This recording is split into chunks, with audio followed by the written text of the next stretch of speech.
Well, hello, my name is Trey Clark, and one of the first questions I'm often asked when I talk about my research on Black contemplative preaching is, what is contemplative preaching? In this video, I'll offer a short answer to this question, but before I do that, let me point out three things that contemplative preaching is not.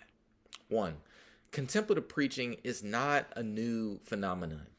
I would actually argue that contemplative preaching can be traced to some of the proclamation of biblical figures and even Jesus himself. And there's this rich history of contemplative preaching that actually exists throughout the ages in the church. Two, contemplative preaching is not some new age or pseudo-Christian approach to communication. For me, contemplative preaching is very much connected to biblical preaching, preaching that honors the wisdom of Scripture for life today. And then third, contemplative preaching is not simply a style of preaching reserved for contemplative or monastic-like folks. Of course, these folks might especially resonate with it, but it's something that I believe people from all backgrounds might learn from and engage with. So now that I've talked about what contemplative preaching is not, it raises the question, what actually is contemplative preaching? Here's my simplified definition. Contemplative preaching is a form of Christian proclamation that integrates prayer, wisdom, and reflection to lead people into a transformative encounter with the living God. Now, someone could easily argue that this is similar to all Christian preaching, and I hear that.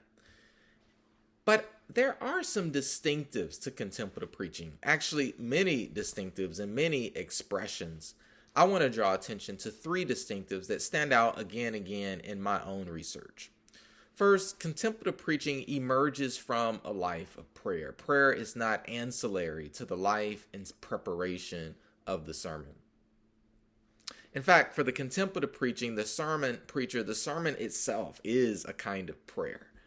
Second, contemplative preaching engages deeply with the wisdom of Scripture and other sources of wisdom as part of the hermeneutical or interpretive process to point people to the divine. Alongside thoughtful and careful engagement with Scripture is not uncommon for the wisdom of lived experience, the wisdom of poetry and hymns, the wisdom of other forms of sources to be integrated into contemplative sermons.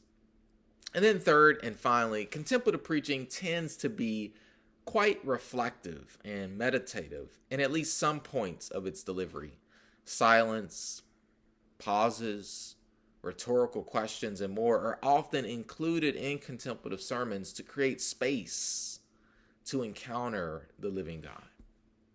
Again, these are three of the most common features of contemplative preaching that I have found in my own research: prayer, wisdom, and reflection.